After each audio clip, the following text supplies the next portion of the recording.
Hey guys, Corey from Aquariumcoop. Today I'm in the store. It's my day off. It's a Thursday, but I had an employee call in sick, and I have to shoot a video, and I'll tell you why. I had microphone problems yesterday. Was it yesterday? No, day before yesterday, Tuesday.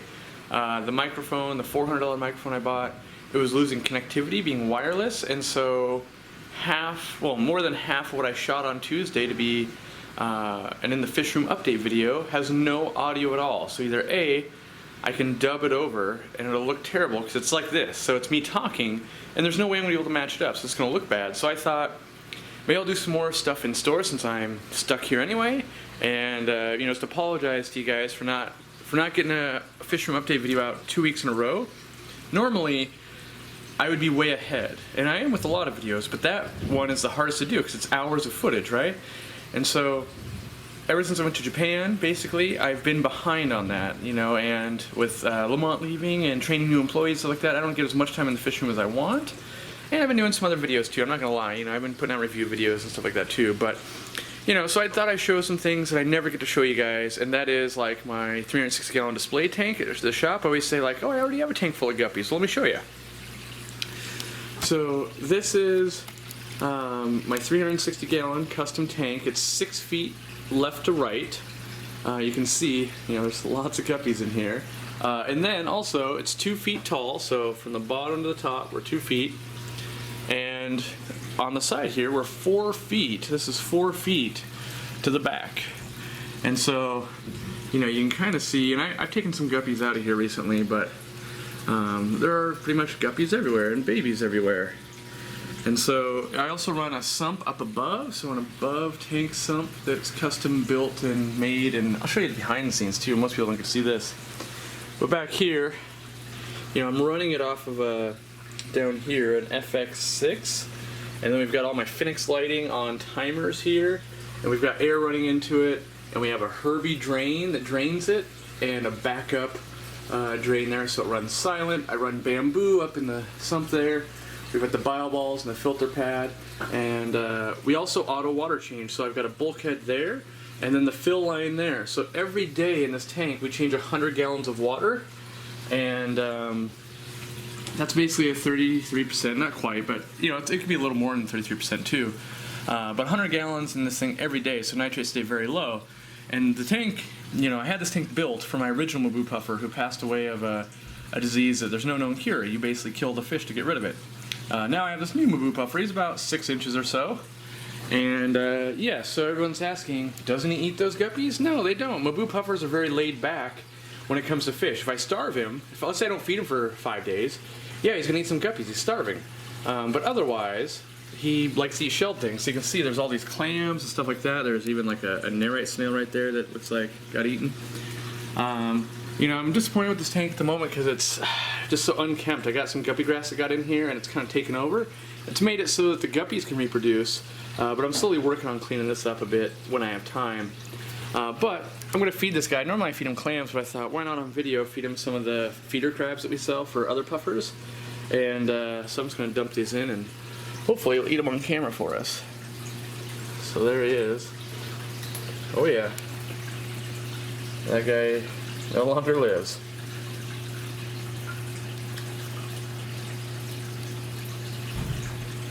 And so you have to feed them shelled things, whether it's clams or crabs or mussels or whatever, to keep their teeth trimmed down. Also sometimes called a beak. Set this down here so I can film. Sorry for the glare. I mean, my store is open at the moment. It's just slow because it's the summer. I'm trying to sneak this video in. But these other crabs don't really want to move because they know they're going to be hunted. Now, I will say the one disadvantage to all these guppies is that it can distract his hunting. He's watching all of them. There, that one goes. He's watching all of them at the same time because he doesn't want to get attacked. They're, puffers are ambush predators, and they don't want to get ambushed either. They know, oh, he's going for this one.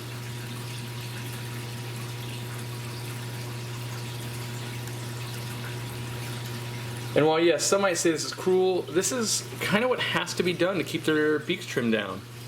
Now, normally I'd feed him much more than this, but he has to hunt them over time, and so like there's a crab that was smart and he's hiding down here. Well, he'll be gotten later in the day, and it keeps him active to hunt.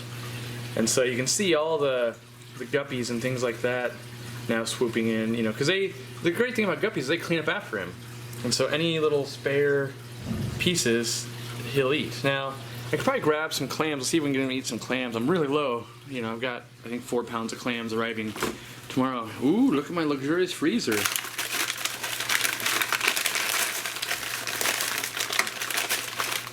If I can get some out of here on camera here. I'm just going to take the whole thing with me.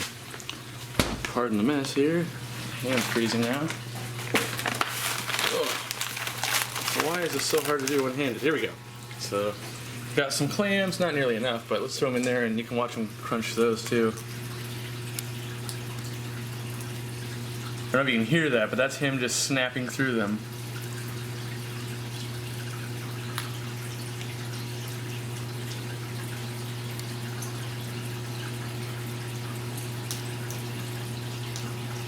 You can see all these guppies working cleanup crew.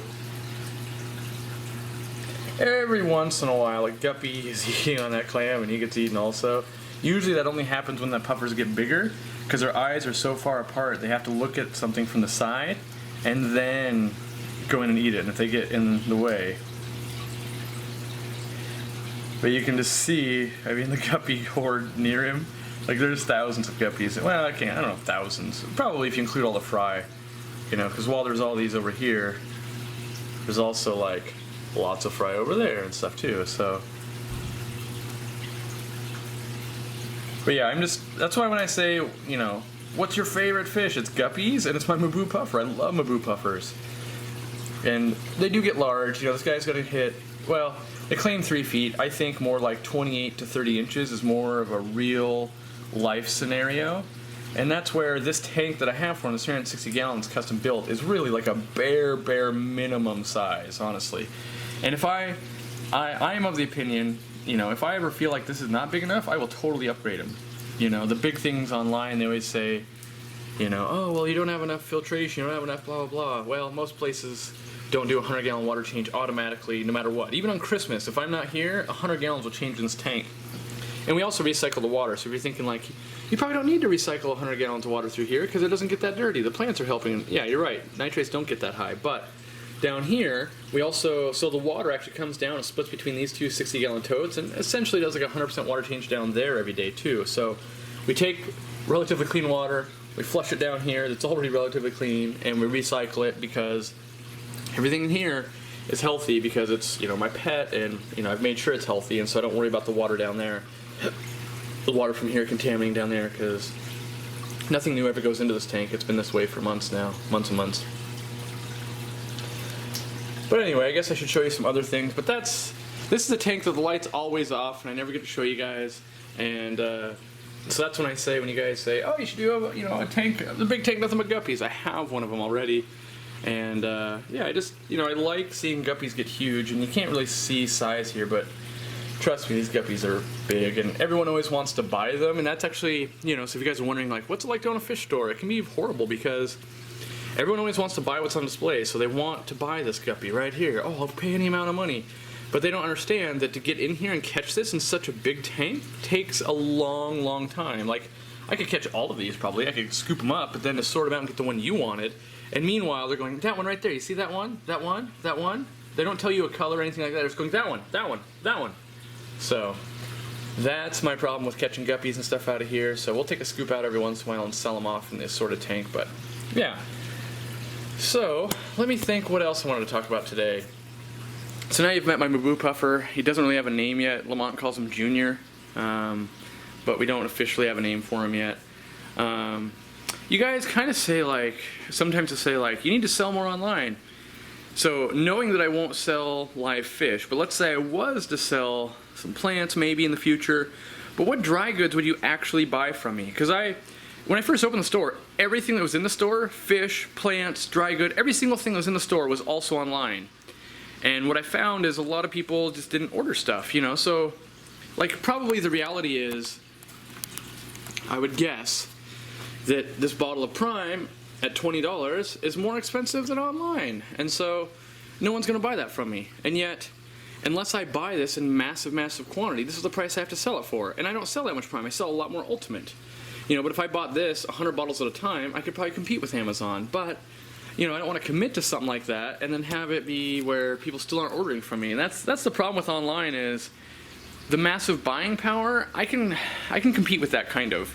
But the shipping is impossible. Like, no matter what, when you guys buy from me, there's going to be some shipping. And it's because I don't get the insane rates. When it costs Amazon $1 to ship it, it costs me $6 or $7 to ship it.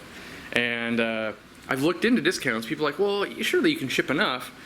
Discounts, from what I've, you know, understood, or whatever you want to call it, start at about, when you're shipping $60,000, $70,000 worth of shipping fees, then you can negotiate and bargain lower. So, you know, that means that I'm selling probably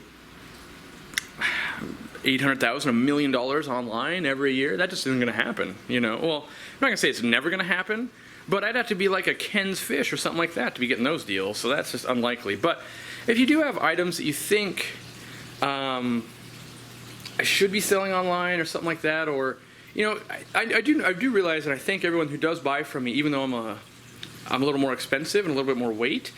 But if there is stuff, if you're like, oh man, I would buy all my Hikari food from you no matter what, just because I want to support your channel, yeah, it's $1 more expensive or whatever it is, let me know and I'll make that happen. But I don't want to do a bunch of extra work for no reason. It does take work to get stuff listed on the website. You know, so let me know, because don't get me wrong, I am here to make money, and it allows me to do more stuff like this, and yeah. And I like to make sure that I can get you the right product too. A lot of times, you know, I can help make choices, I guess. But anyway, you know, like I've been selling a decent amount of lights now, which is good online. Yeah, they're about the same price, sometimes a little bit cheaper than Amazon. The big downfall I have is that I don't charge any more for shipping a light. And so like this light, the 48 inch up here, I shipped one yesterday, and to ship it, it cost me $20. So, you know, that's $20 off that. And yeah, it's the same price as Amazon, but Amazon doesn't have to pay $20 to ship it, so. And on top of all that, it's gonna take 3 to 5 days to get to, you know, my not customer, well, yeah, customer, but YouTube appreciation person, you know. I thank you for buying it. Yeah, you gotta wait a little bit longer, but realize all that money goes into a small business pocket, not, you know, the Borg, so to speak. But let's see, I'm kind of eyeing my, oh, I've got stuff right. Well, yeah. So I'm gonna turn this off, and then I'll be back in a minute, because UPS is showing up. So anyway, I'm back, and so what I got was this. It's a surfboard modem, because the other modem I have, which I bought, I want to say, a year ago, Comcast claims is not fast enough for the service I want. Even though it is, they claim it's not, they're not supporting it. So I had to buy a $150 modem so that I can get Comcast's fastest connection, which is only 250 megabytes a second with 30 upstream, so that I can stream. So I'm hoping to have less lag. Well, I'm doing I'm trying not to do the upshot, the nose upshot. So realize that I am trying to not do that. But yeah, so I got that in a weed whacker in the mail today while I'm waiting. Well, not waiting. I'm not waiting for anything. I'm waiting for customers, really. But let's see. What else do I have that I can show you in the store? I don't necessarily just want to do a store tour, but maybe I just talk and show you some stuff. I've got some of these lights here. If you guys want them, they're 20% cheaper than Amazon. These are lights that I bought that we did the review on, and I'm not going to use. And so I'm trying to get my money back out, and I've already bought some Beamworks lights. Let's see. We got a Faka puffer in here. Got some monos back there. Oh, you can see my shirt. Let's see here. What's cool to show you guys? Lots of cherry shrimp. Kind of enjoying the Zoom Ed feeder blocks. They use these at wholesale.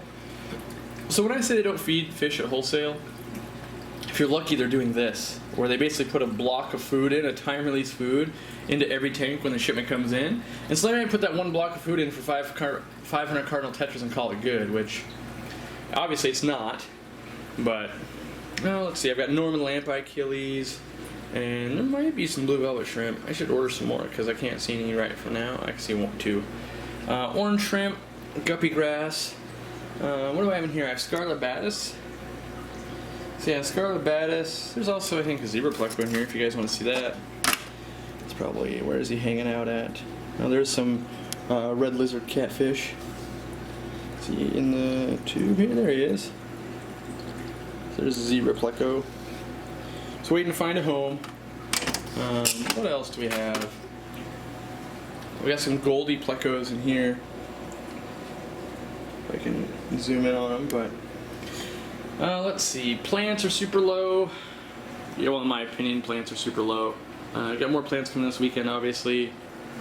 Let's see. I can teach you guys about one of my favorite frozen foods. And I guess I have been teaching you guys, but I haven't shown you guys. Like Cyclops, which is, well, now it's all foggy, but Ocean Nutrition Cyclops is my favorite food to feed things like celestial pearl danios, because it stays in the water column. Now, I have the air turned off while I'm filming, so this might not work the way I want it to, but what happens is it'll thaw, and when the bubbles are going, it whips it around, it stays mid-water for like an hour.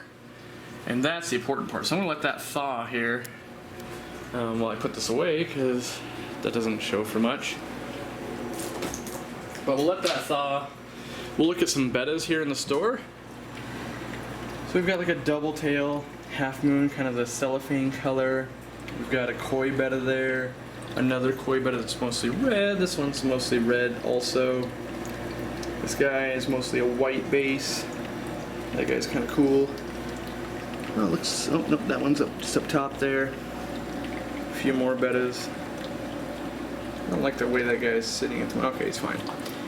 Another double tail. We color coordinate all our plants so people know how easy or hard they are to grow in our opinion. More koi bettas, more double tail half moons. That's mostly what we have at the moment. What do we have up front? I feel like I don't show you guys up front very much. Oh, let's look at the cube here. Well, the problem is it's dissolving so slow. Let me turn the air back on, and we'll see if we can get that to work. And so I have the air connected to a remote control, which is kind of dangerous because if someone doesn't know what they're doing and they turn on or turn off all my air. So now all the air just came back on. It's actually not even that much louder in here, honestly. I thought it would be, but so now you can see how the Cyclops is dispersing, and you can kind of see, it's hard to get on camera here, but it kind of comes down and then you see it wisps over, and now it's starting to lift back up. That's that circular motion I was talking about. And so midwater fish like these guys, they only want to feed midwater, and that does that. And so that's why I love Cyclops for feeding stuff like those, stuff like these Norman lampi Achilles, lots of the nano fish like the red neon rasboras, exclamation point rasboras, Brigittea rasboras. So it's been a few hours, got slammed with customers, so now we're back in the movie, or back in the video here. But a lot of you guys say I don't promote my products enough. True, I don't want to be a guy that's just slinging product all the time, but I gotta feed my fish anyway, so I thought I'd show you. So what I've got here is, this is brine shrimp cubes, and I sell them on the website and everything, and you can buy them. Like, here's all the foods that we have done for us and things like that. We package them, but you know, we buy the food in mass quantity. And it's a freeze-dried brine shrimp, and it's 100% freeze-dried brine shrimp. So there's no chemicals, there's no additives, it's just, there's no preservatives, it's just straight up brine shrimp cubes. And these work really well for feeding. So let's say you feed a lot of it, you might get it to look like this in your aquarium, where we've got all these electric German blue rams chasing it down. But let's say we want to feed like, you know, I don't know, some tetras or something. So I'm going to put like 2 cubes in here. It's kind of hard to do because normally I have one hand to open the top and then put this in, but let's see if I can pull this off one-handed. So I put those in. I know it's shaking a bit here. I'm trying to get a better view for you. But you can see fish go nuts for it, right? I mean,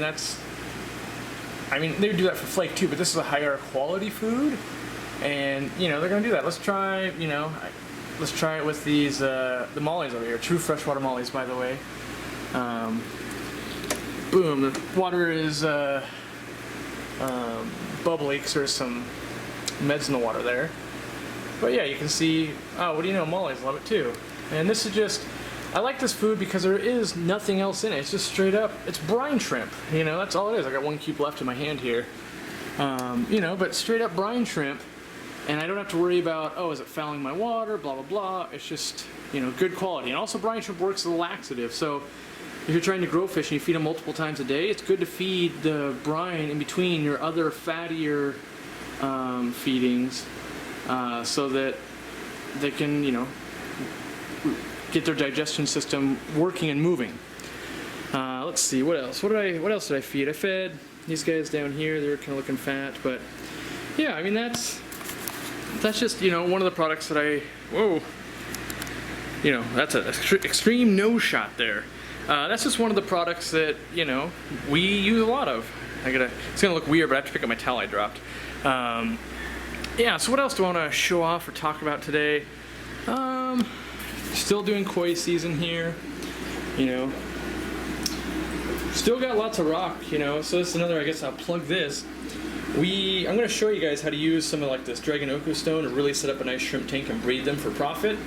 But, you know, we sell lots of, well, I won't say lots, but we're starting to sell lots of 10-pound packages of rock, just because most people can't get this. So, you know, this is just kind of a display here. No, the lights are out for these, but, you know, it's just dwarf Sagittaria and cardinal tetras. And I realize the glare is bad. In here is just a bunch of Rummy-nosed tetras and an Amazon puffer there. What else? We've got kind of a breeding pair of Epistogramma fire reds in here and some ember tetras, and then like a leucistic or golden type roseline shark. But what else can I show you guys today to make up for my lack of fish room video? I can show you, I guess, some more of the quarantine room or something like that, I guess. I don't know. Let's take a look and see what I got going on in here. So, I guess I could show you, you know, let's see, did I not show this shipment? No, I don't think I did. So I didn't film this shipment. I apologize. I know you guys want to see more shipments, but I ordered in zebra danios, right? And I ordered 500 of them. The problem is they sent 1,000, so I've got a tank jam-packed full here. I also have a tank jam-packed over here, and out on the sales floor, I've got a tank full of them, I think over there? No, over here.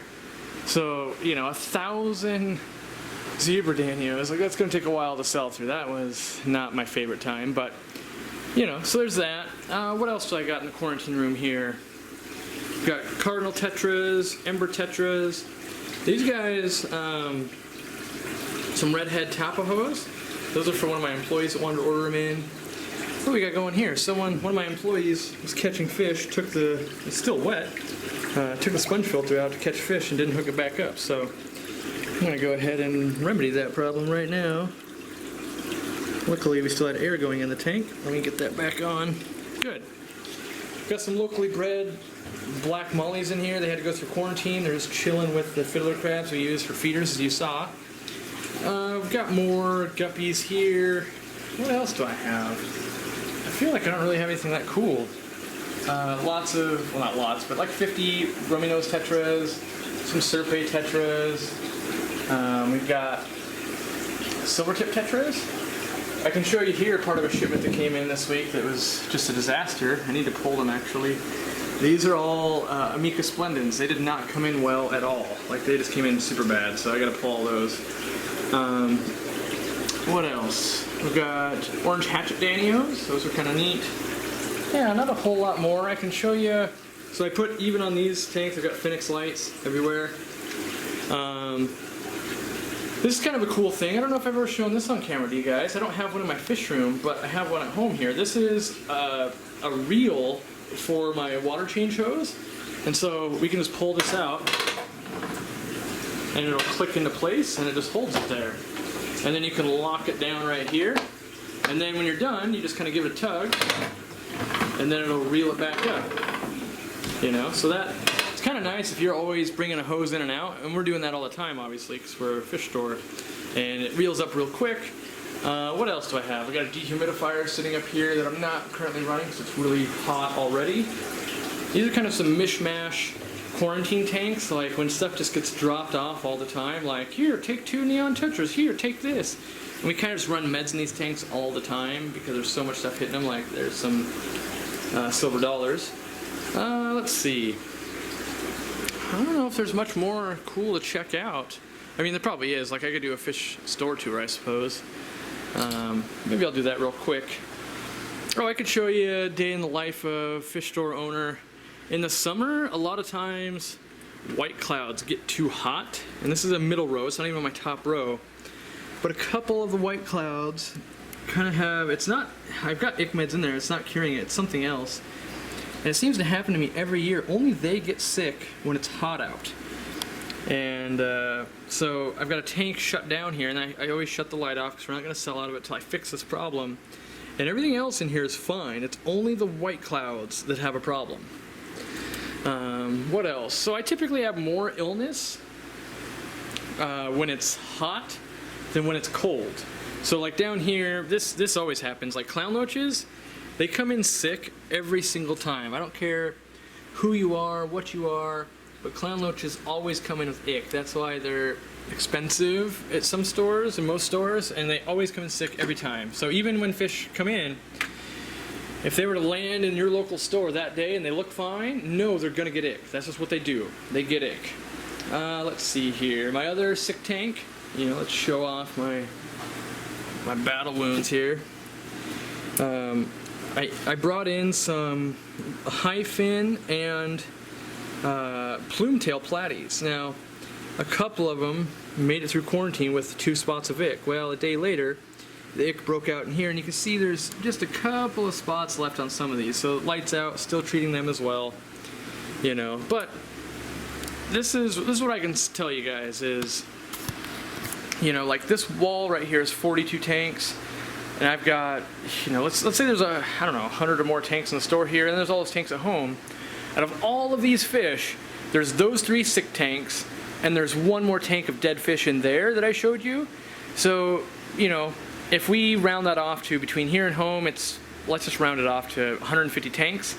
That's less than 3% of sick fish in my store, which is a pretty good ratio. When I first started the store, I actually accounted for 10% or more loss. I was actually accounting for 20% because I'm pretty conservative. But it's working out pretty good. Like today, I think out of the entire store, I had 2 deaths. One of them was an elephant nose, which I'm pretty sure some whiptail catfish killed. And then the other one was a molly. So, out of thousands and thousands of fish, my quarantine procedure seemed to be working pretty well, honestly. What else? I don't know. Maybe that's got to be it. I don't know until I could think of some other stuff. I just saw some cool wood behind me up there. Some 3 feet, really big, long pieces of manzanita. Maybe I'll show you guys that as well. Like, I need to pull that down to sell it anyway. Like, the problem is when I bring this wood in, it has to come in by Greyhound bus, and so I kind of order it a lot because I don't like necessarily going to the bus station all the time to get wood. And so, yeah, these are some big pieces here. Let me put them down. I'll grab one at a time, I suppose. But they're decent pieces. Like, we sell them for 50 bucks, and they're, pretty large. Oh, it looks like mailman's coming. Maybe I've got a package coming in. But that's a pretty big piece. These ones are the 36-inch pieces, so they would fit like a 40 breeder or something like that. Sorry about that. I had to get a package from the post office, or the postman. But this one, is a little bit bigger than 36 inches. It's a 36-inch tank, but you can see how cool this would be. Well, let me wrap this up. I keep getting interrupted with customers and shipments and stuff like that. So rather than trying to think of something cool to show you, I'll just do it at home and stuff like that. And maybe I'll bang out some more species videos if I get the time. But let me know if there's any products that I could sell online you'd actually buy from me. Not that I'm necessarily trying to make money, but it gives you guys a way to support me if you want to do that. I'm not really big into the Patreon. Is that what it's called? Patreon, I think. I don't know. Or the funding. Like, I don't want you to just give me money. So, no shot again. Sorry about that. But anyway, make sure you join us on the live streams. I'm thinking about. I'm gonna put my elbow on this counter and see That's not gonna work either. Hold on, I can make this work. All right, now I'm sitting down, that'll work. Make sure you're doing the live stream. I'm considering doing another one during the week at a different time, possibly. So, you know, we'll see if there's a good time for you, put it down and I'll check it out. But otherwise, you know, like, subscribe, check out the other videos, and we'll see you later.